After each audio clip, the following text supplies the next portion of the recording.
It's no secret that the California housing bubble has popped with hardships spread wide. Real estate expert Robert Kiyosaki predicted all of this would happen back in 2005, but most people didn't listen. It's the biggest financial bubble in the history of the world. So I have the benefit of traveling the entire world. All markets go up, all markets come down. So the market will come back. But right now, it's going to be a sled ride down. It might be down for a long time, simply because it's going to take more of a down payment because nobody trusts anybody anymore. And the next big sacred cow is your home is an asset. See, in 1997, I wrote in Rich Dad Poor Dad, your house is not an asset. And at that point, every realtor stopped sending me Christmas cards. Because your home is not your asset. Your home is actually your bank's asset if you could read a financial statement. So, Kenny, you own lots of real estate? Yes. Is your home an asset?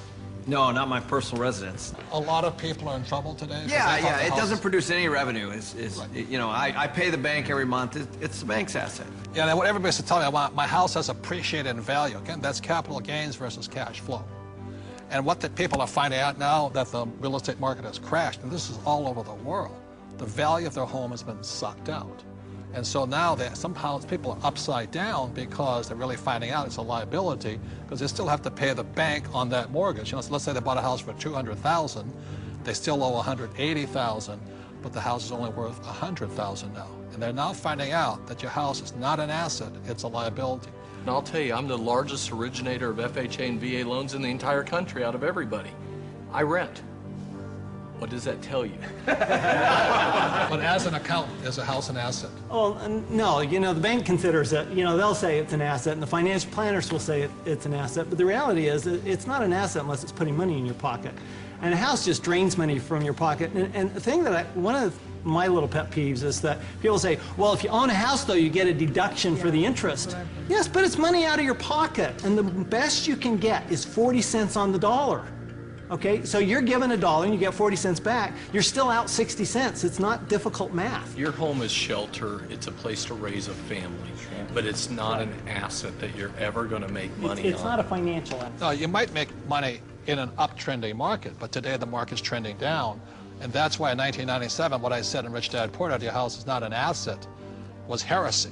Now people are going, oh my God, I should have listened to him. So I'm not saying don't buy a house.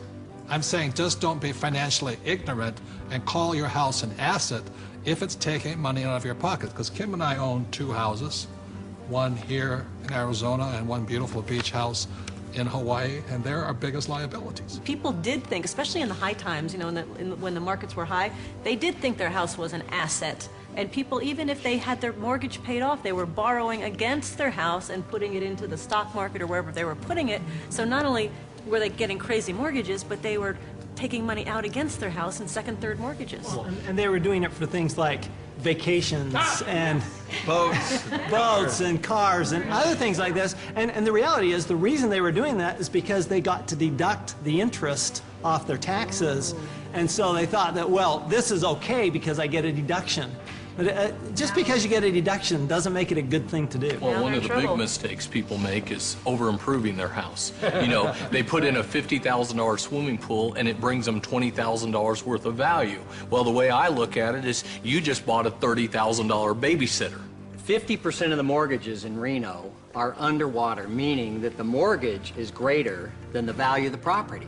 All right, and this affects the whole community because people aren't able to sell their homes and move to a place where they can get a better job.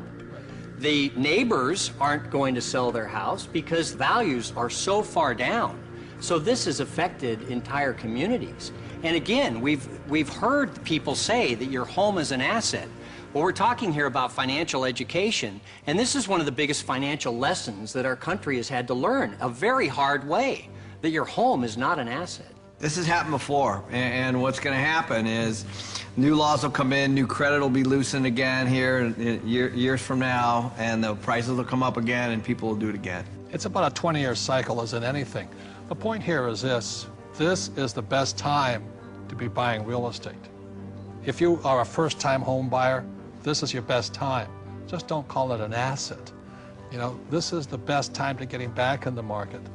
And that's why it takes financial education. The reason I'm in real estate is for one reason. It's debt. is one of the easiest assets to get debt on is real estate. But if you're going to use debt, you've got to be highly financially intelligent. Otherwise, if you're not intelligent, just keep calling your house an asset. We're talking a lot about assets, and there are 4 primary asset classes. One is business. As an entrepreneur, you own a business. Number 2 is real estate, and we love rental properties that cash flow, real estate that puts money in our pocket every single month. Number 3 are paper assets, stocks, bonds, mutual funds, savings.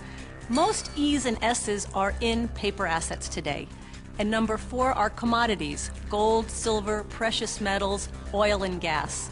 For Robert and I, we're in business. We're in real estate. We own hundreds of properties in real estate. We have paper assets and we have commodities.